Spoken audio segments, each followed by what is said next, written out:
streamed. Well, I don't even know if I know that it's being recorded. Now that even though you told me. Meeting. Well, I don't even know if I know. Okay. See what I mean? Yeah. See, there you go. Okay, now we can start the proceedings.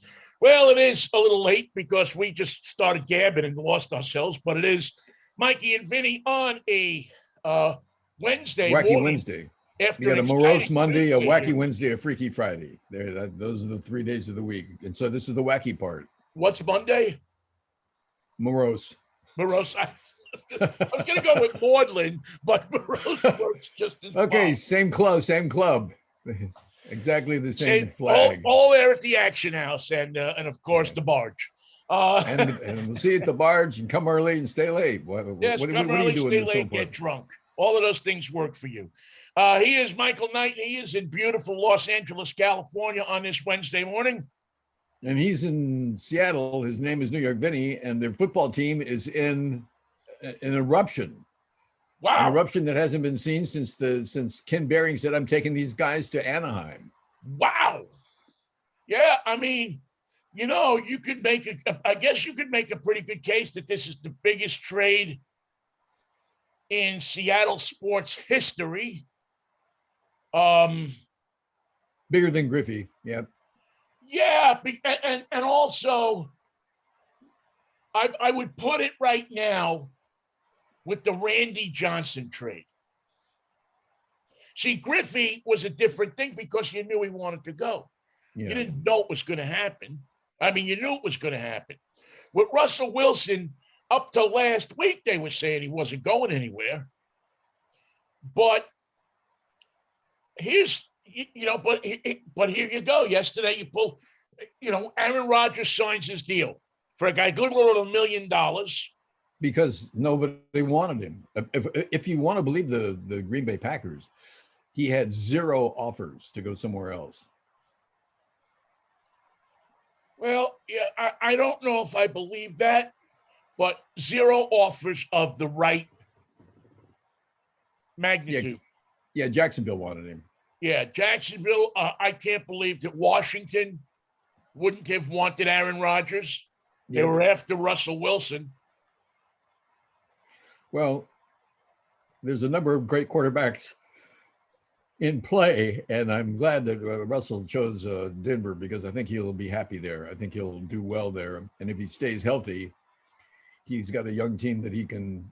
And I don't pretend to know the Denver offense as well as many, but the fact that all they needed was a quarterback I find interesting. So they're about ready to take off.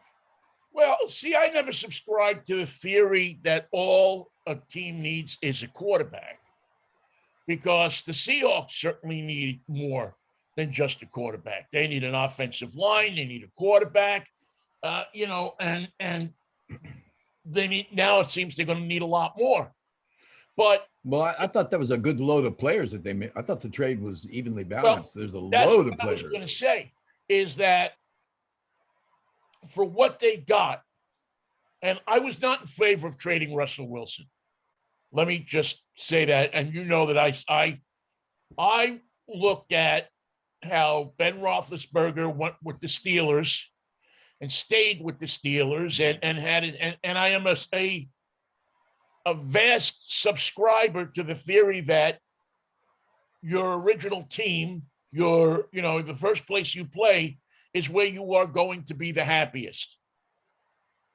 And I think that for me, Russell Wilson would have been happy there. That being said, the interest is more for the Seahawks and where are they going to go in the future? What's going to happen? What are they going to be able to do? They didn't have a lot of first-round picks. They needed some. There's a quarterback out there that I think could solve the Seahawks' problems or help solve them within a year or two if they build an offensive line around him and is available in the draft. So if they can maneuver to move up in the draft, I don't know where these picks lie at the moment for this coming draft, but I would think that they can make themselves better within a year or two. Now, that being said, Mikey, these picks I mean, they gotta be perfect on him. When we Well, traded that's Randy Johnson, remember no what we got? guarantees. No What? guarantees in foot. You know, when you got to pick, no guarantees. I know there's no guarantees, but they better damn well be good at it, at which they have not been. And they really, I mean, at this point in time, you know, it's funny. When Randy Johnson was traded, everybody moaned about what they got back. Carlos Guillen, John Halama, Freddie Garcia. Halama. But those, I think there was another. I'm trying to remember his name. The relief pitcher was in that deal too, I believe. Biff Jiggerman, I think. Biff Jiggerman, yeah. And but what they got back helped them far more than Randy Johnson would have ever helped them. And the Seahawks have to hope that they accomplish the same thing with what they've done, because they traded their star player, and now released another one. Remember, and released another one. So they're creating cap room, and they're doing things that hopefully are going to allow them to do some stuff, to draft and to bring in some players as free agents. The 49ers used to bring in veteran linebackers who were released from other teams. Jack Hacksaw Reynolds comes to mind. Double Nichols from the Raiders went on to coach and general manage the Detroit Lions. Matt Millen. Matt Millen. If I were a team right now in the hunt for another Super Bowl for next year for sure, I'd be getting Bobby Wagner right there and put him on the field and pay him what he's needed. And you know what really surprises me about all these changes? The team is now not in an uproar, but a lot of pieces have to find their place. All these new names are coming in. All these new opportunities are presenting themselves. First of all, who's going to be the quarterback? Who's going to earn that position and take the team? And with that many decisions to be made, and so many things that will reveal themselves in camp and will reveal themselves throughout the season, I'm surprised that Pete Carroll said, I'm going to take this team to the next level and rebuild it. I'm going to be here for the rebuild, because it's a lot of work. It's more work than the Green Bay Packers are going to have to do in the offseason. Seattle's got work to do. And I personally am a fan of Pete Carroll, so I think that his experience is going to serve him well, making quick decisions about who goes where and who gets signed and who gets cut.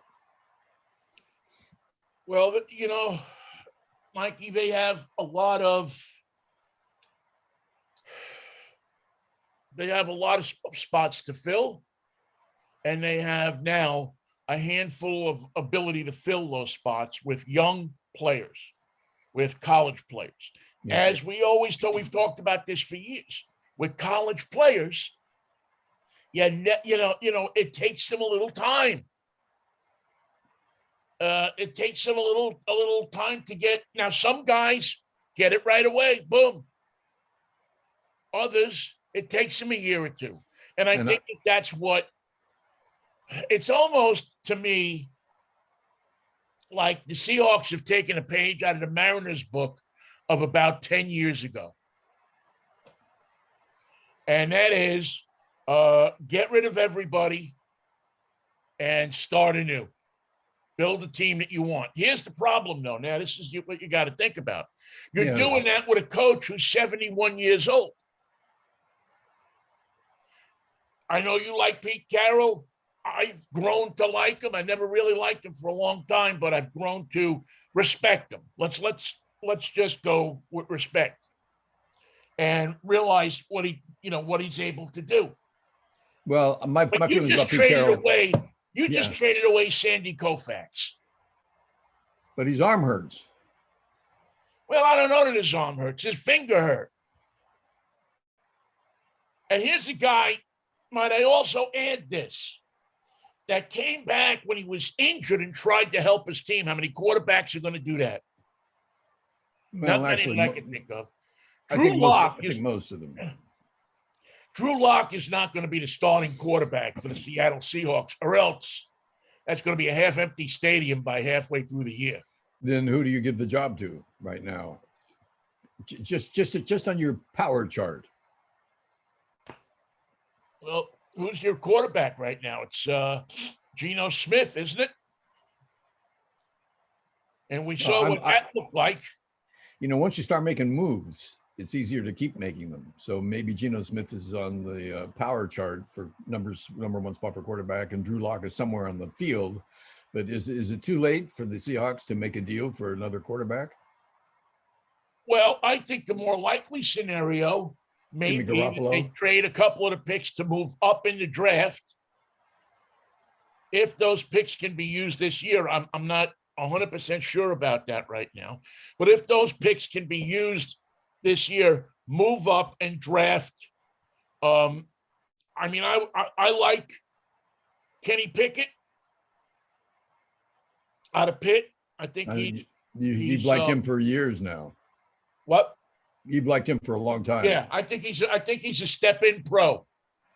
I think he's the one guy in the draft that I've seen that can step into most offenses and take over. Doesn't need too much seasoning. He's there. He knows how to. He commands respect, and I'm a fan. I'm a fan of him, and I would love to see him here. The O-line didn't change yet with all the trade names, except for the tight end, the new tight end that came from Denver.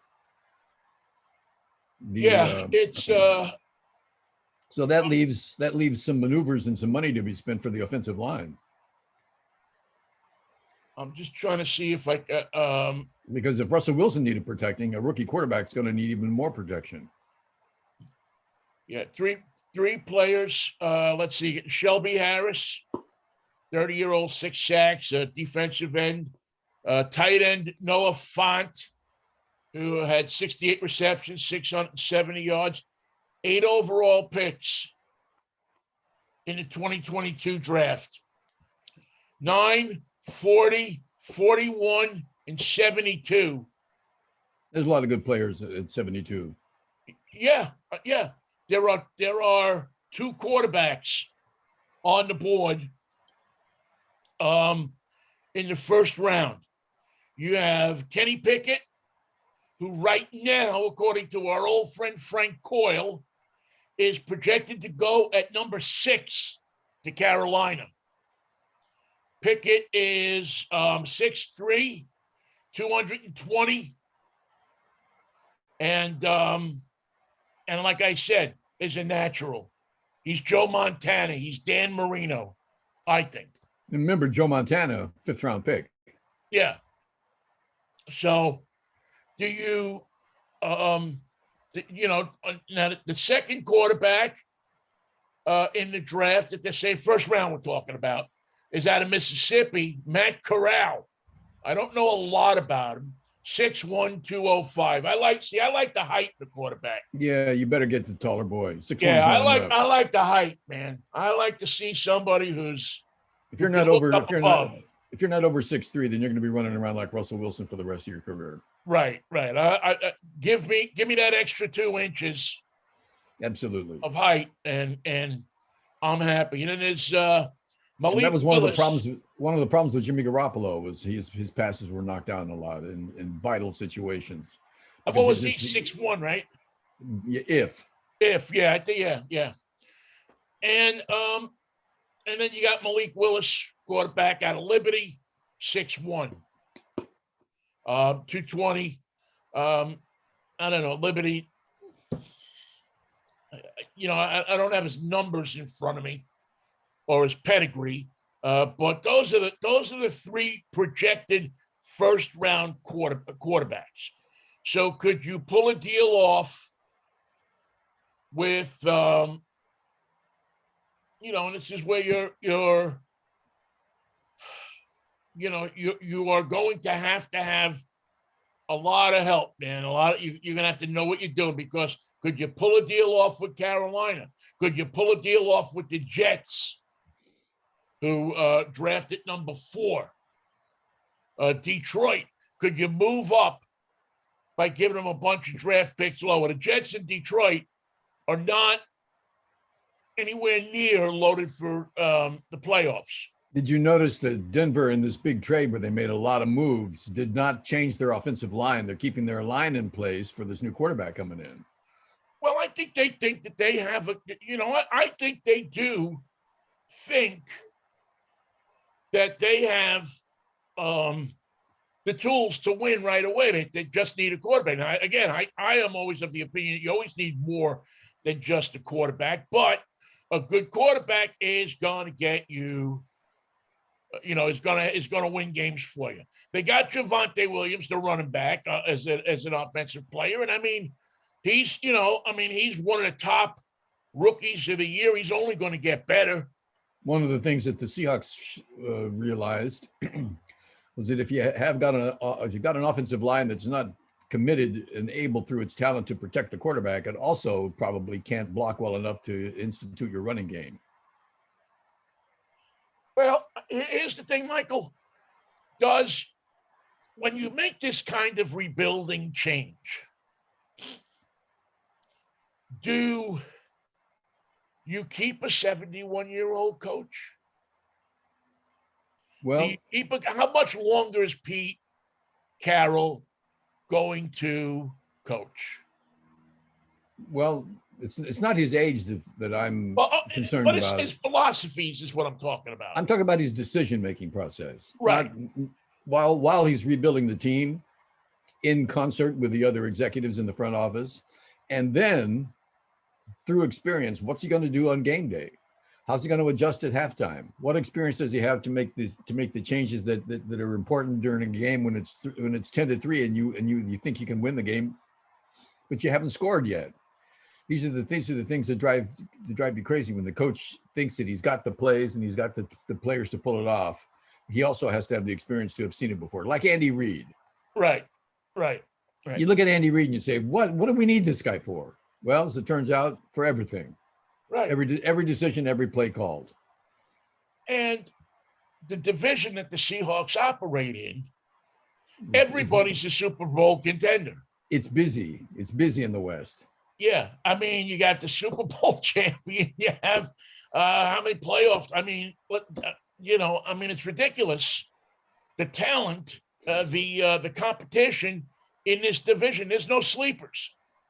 And look for more moves. I think that what we saw yesterday and today with the Seahawks are going to embolden the other teams to say, look, we've got to make our move. We need a quarterback. Now's the time to make the move. Who have we got? What picks can we move? Let's make the decision now. I want to change this team by the acquisition of Mr. X. And there's still enough quarterbacks out there and players to make that change possible for other teams. It's amazing to me. I mean, it's great theater. I mean, the ultimate decision obviously will be made by Schneider and Carroll so far. But I guess the question comes with all of the moves they've made in the past few years. Do you, as a fan, trust them to make those moves? Well, or is it time, if you're going to rebuild, is it time to look at everything and say, you know what, maybe we need some fresh new blood in here and maybe we need to change everything? Which is worse, the type of moves they're making right now, or take all that experience that we've talked about and have them do nothing? Offensive line, maybe next year. New quarterback, well, it looks like we need one, but I don't feel like pulling the trigger. A new running game, well, how are we going to institute a new running game? Do we have a running back? Do we have the four up front that are going to make it possible? Can they protect? They couldn't have done much because they didn't have a lot of picks. Well, they got players now, and they can move those picks and they can trade those picks. I think things will. They have tools that they didn't have, and so I think it was a good trade for both sides. Myself, because the Seahawks were not going to win the Super Bowl next year. They were a playoff team that wasn't going to get past the first or second round. And now they may not get to the playoffs this year, but you'll find yourself in a position where you can see how the growth is possible. You can see what the future looks like.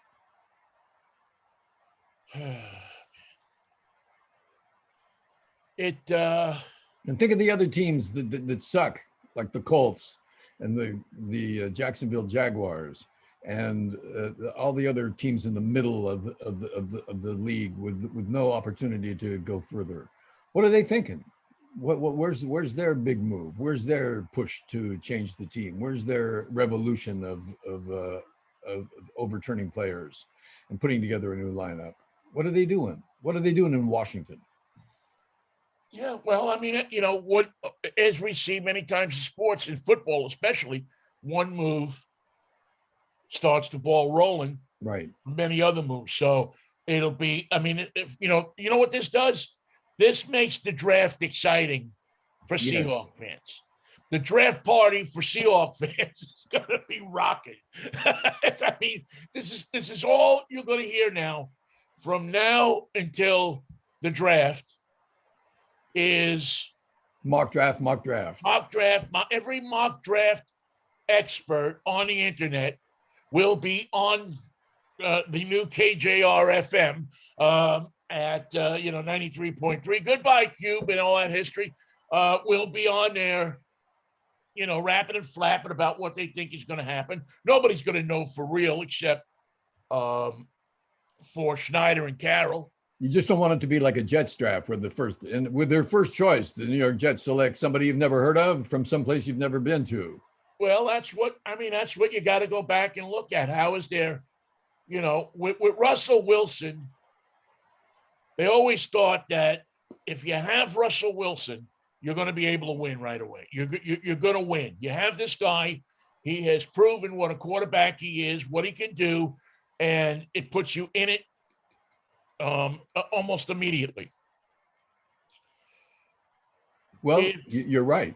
You don't have him, and now you have to go out and find another quarterback, and your quarterback is one that has to be brought along, that has to be seasoned, that has to be, brought to a great point. You see potential in him, but he's not ready to go. As they say, your potential is going to get me fired. Yeah, because fans here are not like the fans in many places. They have fans here have been spoiled, Michael.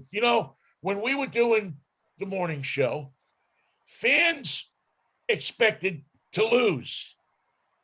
And they were right. I mean, they knew what it was going to be. Fans now are much more invested in this team. They don't know. Many fans here don't know from losing. They don't know what it's like to have. They've really become Steeler fans here, where the expectation is every year we're going to the Super Bowl. There's no rebuilding. There's no this. There's no that. The expectation out of the box is that I'm putting my money down for the Super Bowl tickets. There used to be a number of teams that would plan that themselves. When they went to training camp, it wasn't to get a team together. It was to go to the Super Bowl. It wasn't to worry about the running back. It was to go to the Super Bowl, period. Not a playoff spot all the way. And here's how we're going to do it. And with the following people. And not many teams can plan that now. You can look at Green Bay and say they have reason to be able to plan it. The Rams have reason to plan it. The 49ers, not in the West, because they're going through a quarterback situation. We don't know who their quarterback's going to be, and we don't know how he's going to play. So you have to take them out of the figure from the West. Now, can Denver say that to themselves? Can they say we're going to the Super Bowl? Not yet. Well, I think they can, though. I think Denver thinks, and again, I haven't read a lot of the papers in Denver this morning, but the general feeling there, I think, is that it's a move that puts them in the conversation immediately. And see, the problem with Denver, though, is they have the same problem the Seahawks have. They are in maybe the quarterback richest division in football, and they haven't put it together yet. What's their offensive coordinator thinking right now? Oh, Russell Wilson, that'd be great. What I wanted him to do, though, I'm tired of all this running around. I want him to be a drop back passer. Hey, you're fired. Well, you know We what I need mean? another offensive coordinator who's actually seen this guy play somewhere. You got to take advantage of Russell's talents right from the beginning. Right. Well, oh man, Nathaniel. I'm trying to remember his name now. It's escaping me for the moment. I know his first name is Nat. He was the um, offensive coordinator for Green Bay, and he's now their head coach. Um, so he's an offensive-minded guy. See, the other thing here is that you have to look at is Pete Carroll's a defensive-minded guy, Always has been. and so we're talking about get a quarterback, rebuild the offense, do this, do that. Are they going to turn around and rebuild this team on defensive principles? You had better. Without the Legion of Doom, you can't win games. Right. And is that the direction? So it's fascinating to me to look and see what, which direction, what kind of team this is going to be. Is this a team that's going to be able to hang points on the board? Or is this a team that's going to keep the other team from hanging points on the board? I think it's easier for rookies to play on the defensive side. I undoubtedly, yeah. I think undoubtedly. And I obviously, I think that's the easy. When you get rookies, it takes them a while on offense to learn the schemes, to learn the plays, to learn. On defense, it's a lot easier. But you make a mistake as a rookie, and that's 7 points. Yeah, I mean, you obviously have to have great safeties, but you can take a young safety, and if he's got speed and he's got football smarts, put him out there. You can put him out there, and he can be something. And he can, speed and smarts will overcome much on a football field, because not everybody on the field is smart. No, and look what it takes. Look at the rollout of talent that you need just to win the Super Bowl. The Rams were full of talent, absolutely full of it. And it wasn't easy for them. They had ups and downs during the season and ups and downs during the Super Bowl game itself that showed that if you want to win in the National Football League, a lot of it is talent, a lot of it is luck, and then you need some talent and some more luck just to get there. Yeah, well, you need. I mean, I'll throw skill in there. I mean, you have to have an adjustment. I mean, one thing I've learned in my football watching career is that coaches have to adjust. Many of them, some don't at all. Some don't. Some say we got a plan, and we're going through with it, and that's it. That's all. And, maybe at halftime they make some adjustments, but I'm the coach. I know what I'm doing. I know how to beat these guys. I sat up all week trying to make a plan. Now, one big name is off the list for quarterbacks available around the NFL, and the Steelers still haven't made their move. So is it going to be Jimmy Garoppolo or who? I don't know. I think a gazillion people were thinking that Aaron Rodgers was just going to bolt the Green Bay Packers and just run to the Steelers. But I think he should have, but that's my own feeling. Well, it certainly would be warmer. It couldn't be colder. I mean, it would be certainly. You're playing in the normal Alaska D League. That's warmer than Green Bay. They don't have the crosswind. I think that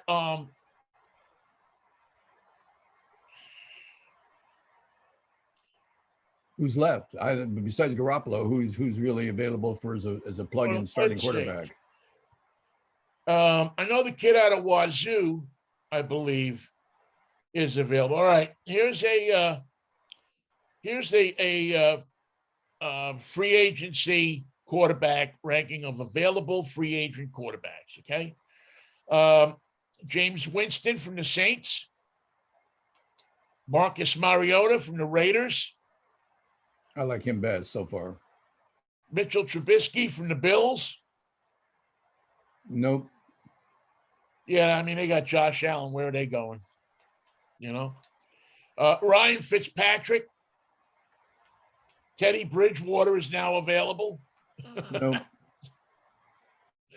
We plugged you in just about everywhere, Teddy, except for mornings on ABC. So yeah, Colt McCoy of the Cardinals. Don't know enough about him. Tyrod Taylor. I love the name. I mean, if Tyrod Taylor comes to Seattle, he gets an interview on Drive Time. He could be a morning man on the new KJR. Andy Dalton. Back up. Doesn't do a lot for me. I mean, Cowboys and Bears. I just yeah.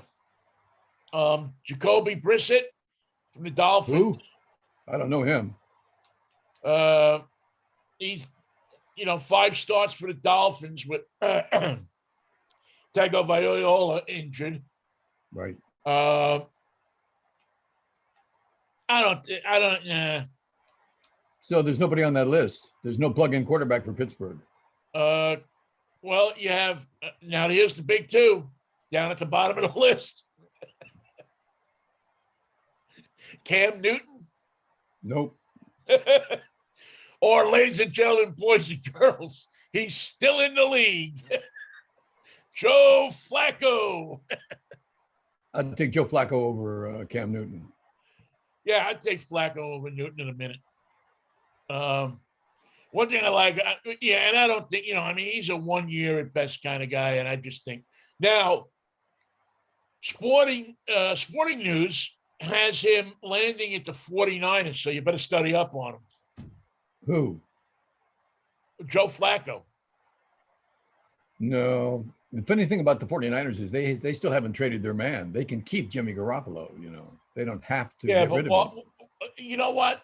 Do you keep him? No. I mean, is it working out for him? Is it, I mean, he always seems to come up with either an injury or an interception or what? something. So what can you get for him? Yeah, I mean, what do Gardner Minshew, I think, is an interesting. I like him. Saw him at Wazoo. Gardner Minshew the third. Yes, the third, and he can bring the other two with him if he wants. You can bring them for game day. They do the thing in the parking lot. Yeah, Jack Thompson, you and me can sit out there and hang. Talk to Gardner Minshew the first, the second, and we'll talk about the third. And by the way, it's Gardner Flint Minshew. I like that. Yeah, I mean if that ain't a everywhere he's gone, the fans love him from Wazoo to every team. That ain't a white boy name, man. and he's from the Deep South, so yeah. I mean, he is. He would be an immediate fan favorite immediately. People would love him, would embrace him. Even the Husky fans would embrace him. I don't know that the Eagles are gonna give him up. He's a great backup with all the possibilities. Yeah, I mean, I would try to get him, even if it was just for backup duty. But because what are the chances that your backup player is going to actually start a couple games during the season? The chances are good. Yeah, and we saw what happens when that happens. Trouble afield. Trouble at home. In the Seahawks case, it was, yeah. I mean, I've also seen backup. Well, I've also seen backup quarterbacks step in and do just as good a job, to where fans were saying, well, why should we go back to the other guy? Yeah. Back in 2013, remember Ben was out for the first 4 games, I think it was. And Charlie Batch stepped in. Grizzled veteran, great guy, man. And Charlie, I think, went 3-1. Pretty good show. Older guy, really knew what he was doing, man. And he knew how to win. And knew how to get people. I used to call him Mayor Batch, because I when I talked to him, I would, I'd say, Charlie, one day when you're all done with this, you're going to be mayor of Pittsburgh. People are going to elect you. They love you. So everybody, I've never seen a city love a guy like this guy. And this was at a time when the city still didn't really warm up to Ben. Ah. And so there was a lot of fan, and again, talk show host stuff. There's a lot of fan feeling that they shouldn't put Ben back out on the field. Whoa, that's harsh. That they should go for the season. Even people calling up and saying, trade Ben, get some offensive help for him. And, let Charlie start, because Charlie will get us to the Super Bowl this year. See, with the Steelers, it's all about this year. We haven't got time to wait. We're an impatient bunch. Impatient bunch. The fan base the pressure is to win. They don't want rebuilding is not in the Pittsburgh vocabulary. That sounds like too long. We got to put in the foundation, and we got to do one wall at a time. We still don't have for a city that's famous for putting things up that last a long time. Rebuilding the Steelers, or rebuilding the Pirates for that matter. Right. Yeah. Well, rebuilding the Pirates is taking a lot longer than anybody would have ever anticipated. They got a new addition to put on, and an annex, and an underground parking, and a new roof pinned out. Lots to do with the Pirates. More to do with the Pirates, and we'll get to baseball a little bit. Hey, the people who institute these trades, these complicated trades with picks and years, and should be working for the State Department right now, so that we can figure out how to get the Jets from our place to the Polish place without sending them to Ramstein in Germany, without the flyover back to where they used to be. What a mess. That was supposed to be an easy trade. You guys give the planes to them. We'll give you planes to replace them. Done. Boom, boom, boom. He said, well, we'll give them the planes, but we don't want to give them to them directly. We want to give them to you, and you take them to the place in Germany, and then we'll fly them out of there to Ukraine by way of Poland. No, we don't want to do that. We can't take them into Germany. You give them to them directly at the border, and then we'll give you some new ones, just like we said, and it'll be done. No, we don't want to do that. We need more protection on the offensive line. What they need is they need a couple of NBA general managers, because those guys really figure out the cap problems. Yeah. How to fix the cap problem. And you send this guy here and you move this guy over there and that guy goes here, and it clears up enough cap because his contract says that he doesn't get this until that year. This guy, and they engineer these like crazy trades in the NBA. And then they're looking at time and time again. And they're looking at Finland saying, hey, Finland, you wanted to be in NATO. Here's the thing. You can help us out here. You guys give them your jets, and we'll give you some new jets. But you have to fly them not to Ramstein. You got to get them into Poland and then quickly across the border. The problem's twofold for them. I mean, first of all, they got to give them the Polish jets, because the Polish jets are MiGs, and the pilots know how to fly them. Right. That's good. That's a good thing.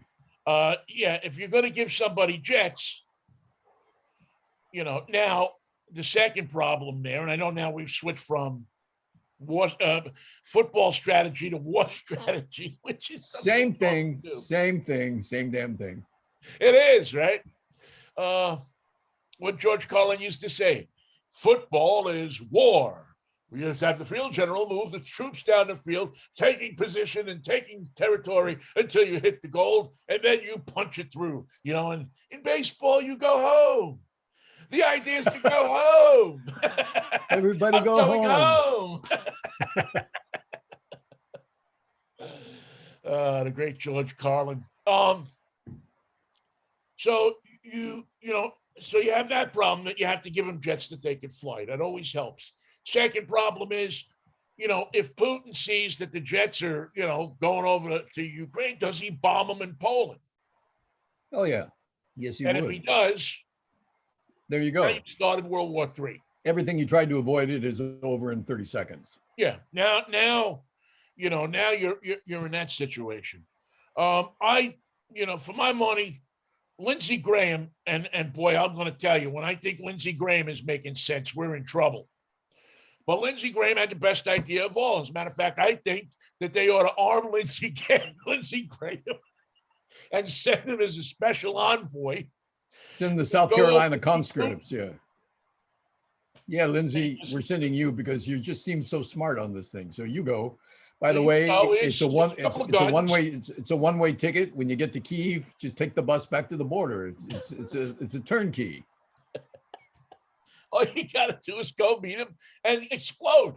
And tell him, yeah. We're gonna surgically put dynamite in your stomach. And take Donald Trump with you as your spank boy. Have Trump go over. Which you just brought up something that if Trump were such a patriot, if Trump was such a good American, if Trump was America first, and Trump had this relationship with Putin,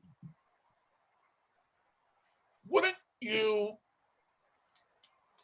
want him, or wouldn't you, if you were Trump now, wouldn't you pick up the phone and call him and say, Pally, what are you doing? I can help you.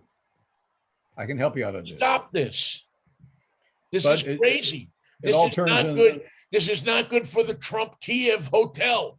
I can't stop the war unless you give me that block I need in Moscow for my new hotel. I need that. Of course, no one in Moscow can pay for a hotel, so that's going to be interesting. Yeah, and you can't get a work crew to build a hotel, so they're just going to have to buy one somewhere else and move it to Moscow. So I mean, they got that big pyramid in North Korea that nobody's using. Nobody is using that. It's a good thing. It was going to be an office building. Yeah, the biggest hotel in the world. I mean, I'm surprised Trump hasn't made a deal. And I'm betting you that's why he was sucking up to Kim there, because he wanted to get that place. I mean, that would be like a Woody for Trump. Remember, it's called the Trump. No matter who owns it, it's still called the Trump Hotel. So just get that straight in your head.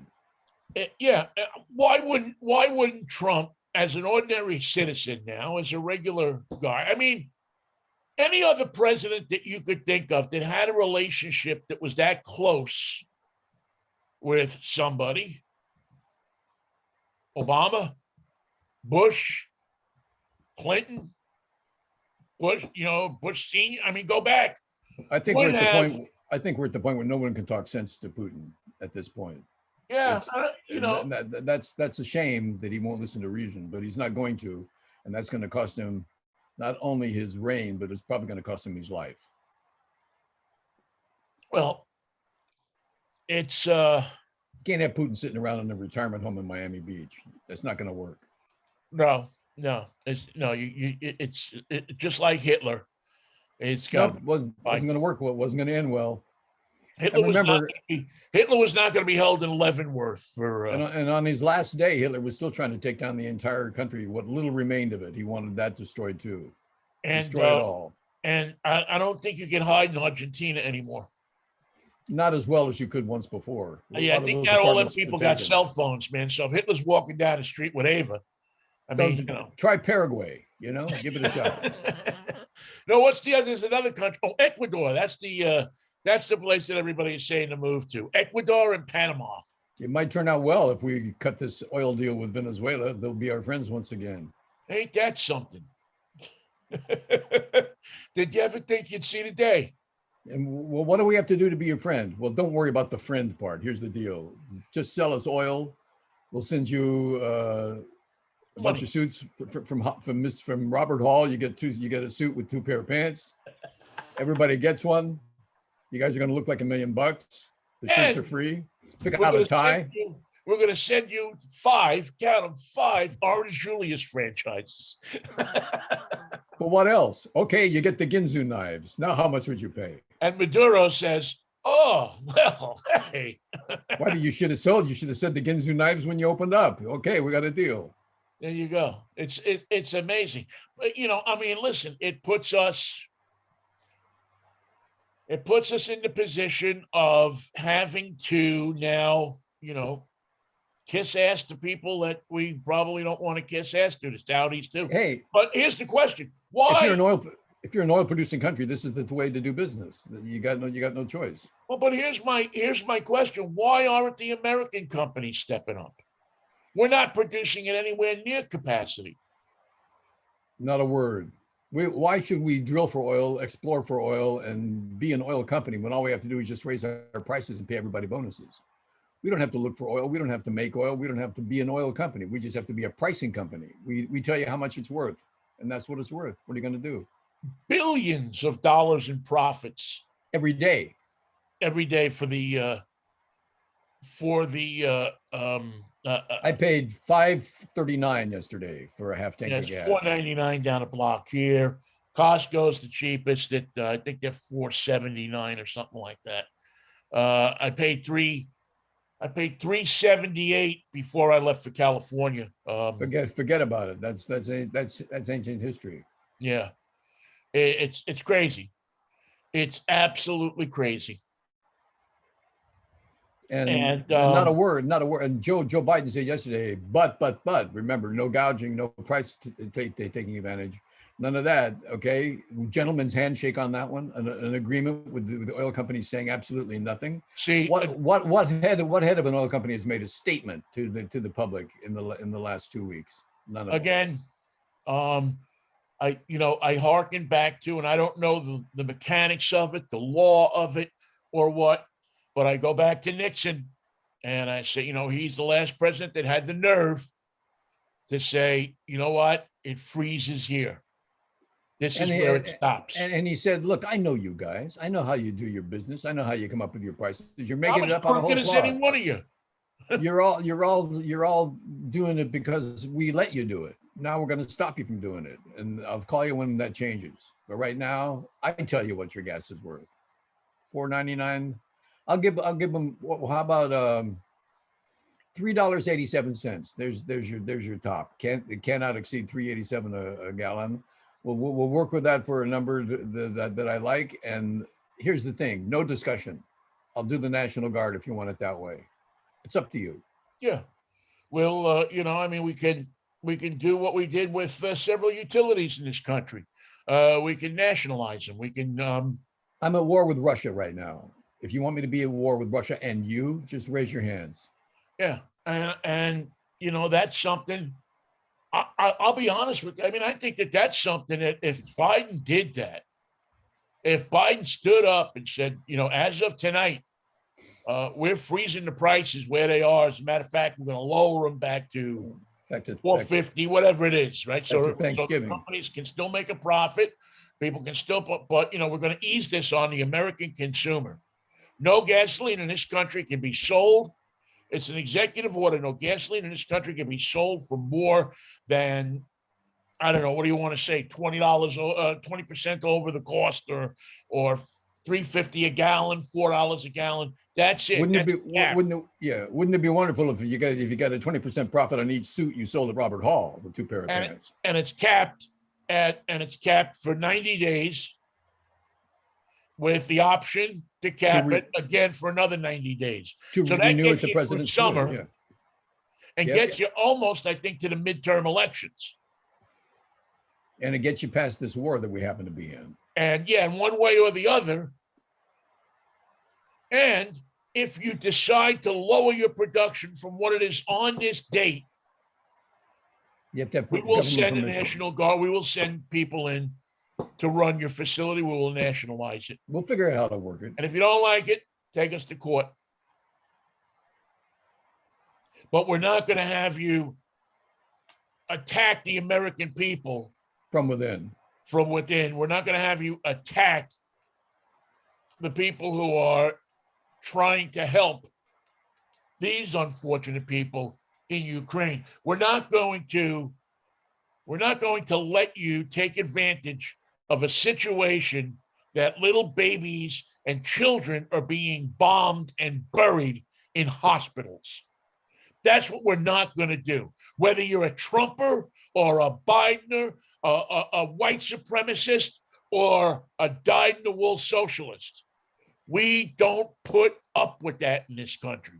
Isn't it interesting to see members of Congress try to explain our foreign policy? They sound like idiots. They sound like children. They don't understand it. Now, the good thing about this war is it's kept the GOP's mouth shut. They got nothing to say. They have no alternative. They can't explain it. They don't understand it. when they stand up on television and try to speak as if they know what they're talking about. They're coming up with news that's 2 days old. You know, this is the greatest tragedy since World War II. Yeah, where'd you hear that? Yeah. Fox.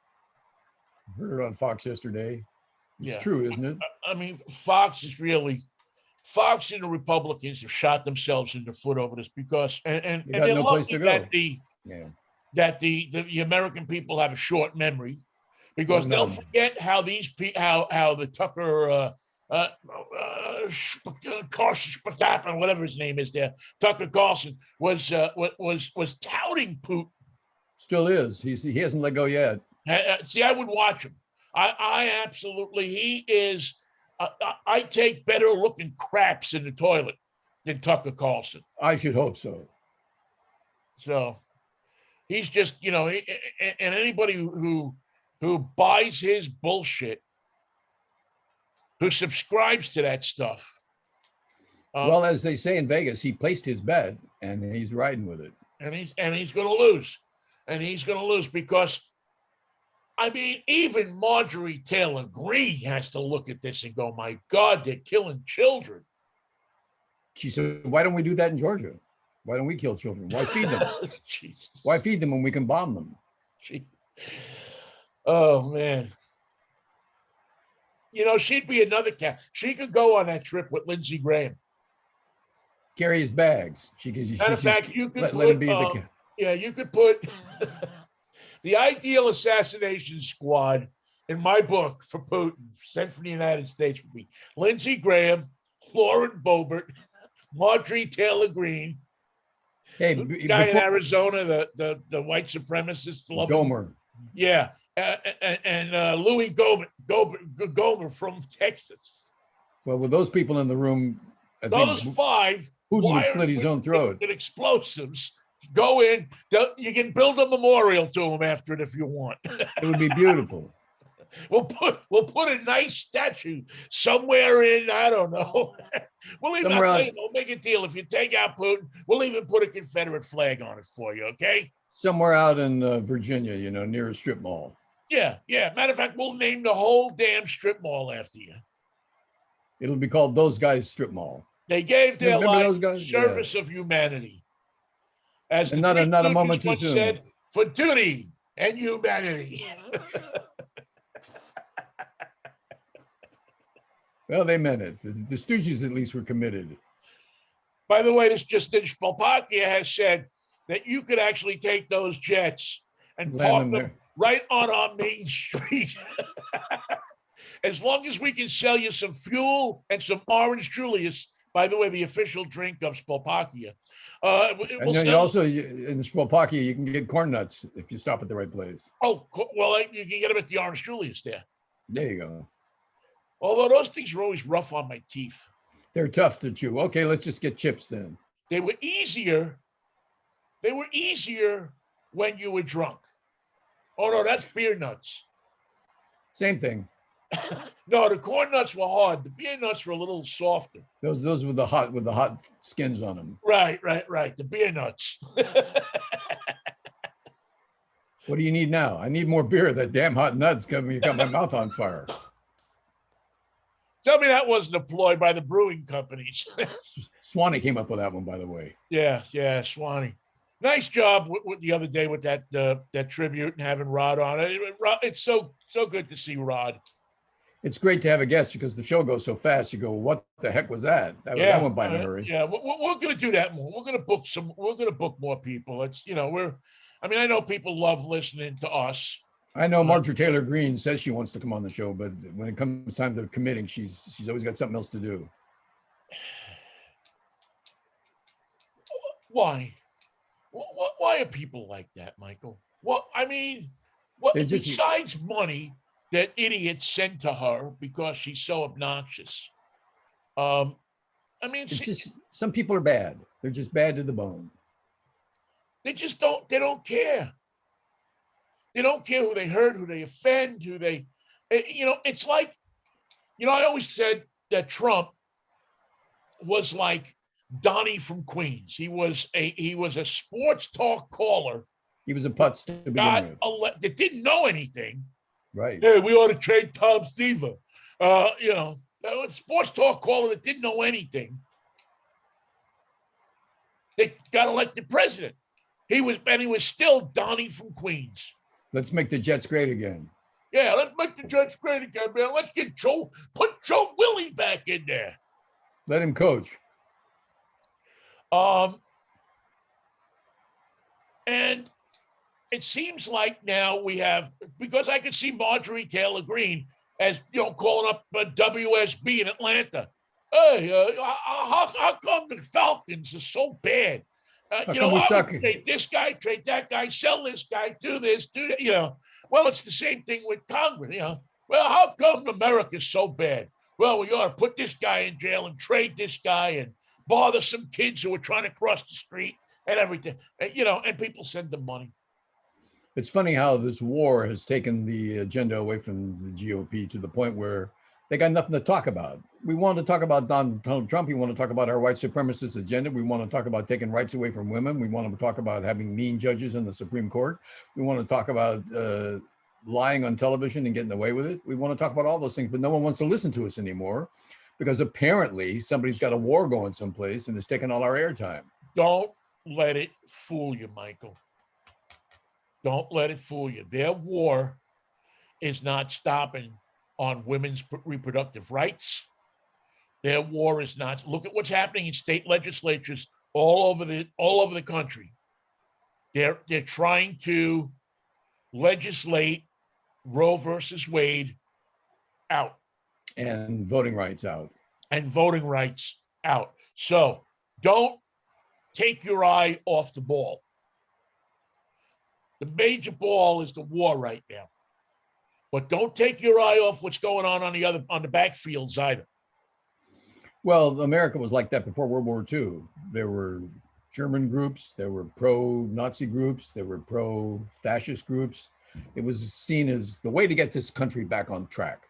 We're going to put things right. My father used to tell me about the Bund parades. Yeah, exactly. Yeah, that's a shun. Yeah. And the what do you call it? The rallies that they used to have at Madison Square Garden. That's true. And right up to wartime. And all these big arenas, at the time, there were thousands of people that would show up to these things. And when it comes time to ask how much is too much, remember the United States watched London get bombed for a year before we got involved in that war. So there might not be much left of Ukraine by the time we decide that that's enough. And while we were watching, Hitler was working on a bomber that could bomb New York. Because that's what he wanted to do next. Because that was his obsession, his big ambition. Take care of Churchill, take care of Roosevelt. Was to bomb New York.